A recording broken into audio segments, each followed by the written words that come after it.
Everybody, how you doing this morning? My name is Michael Wadley, and I'm proud to be the chairman of the North Carolina Republican Party. And appreciate you guys all coming out this morning. And basically, just want to put out a very simple message here in North Carolina that we, at this point in time, after running a very solid campaign, we had a ground game that consisted of over 10,000 volunteers who made 10 million voter contacts across the state, including 3 million doors that we knocked on. We're very happy to see that we have President Trump at this point in time with a solid margin here in North Carolina, and we're very comfortable that we're going to have a victory when all of the absentees and provisionals are counted. So we feel very comfortable with the margin that we've got in place right now is going to hold.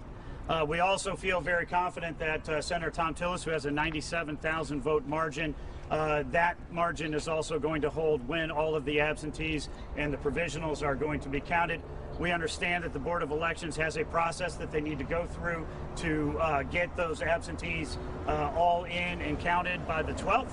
We understand that provisionals still need to be counted, and so we're going to go through that process. I think if there's one thing that we would ask the Board of Elections is that there are a number of people who had requested absentee ballots who actually voted on Election Day.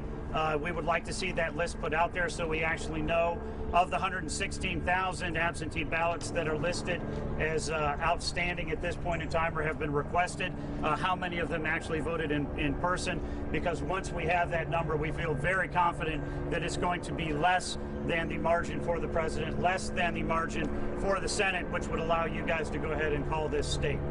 Right now, all across the country, we've got a number of states that are still in flux, but there is really no mathematical way for Joe Biden to win North Carolina. There's no mathematical way for Cal Cunningham to win North Carolina. We would like to see those races called by you and the media and understand that you are holding while those provisional and absentee counts are still out there and still standing. So when we look at the entirety of Election Day, with our wins on the Supreme Court and the Court of Appeals, being able to expand our majorities in the North Carolina House and hold the North Carolina Senate, as well as all the great victories that we had across the board with our Council of State races, having Senator Tillis and Donald Trump carry North Carolina is very, very significant for us. So that's the main message that we have this morning, and certainly happy to take any questions.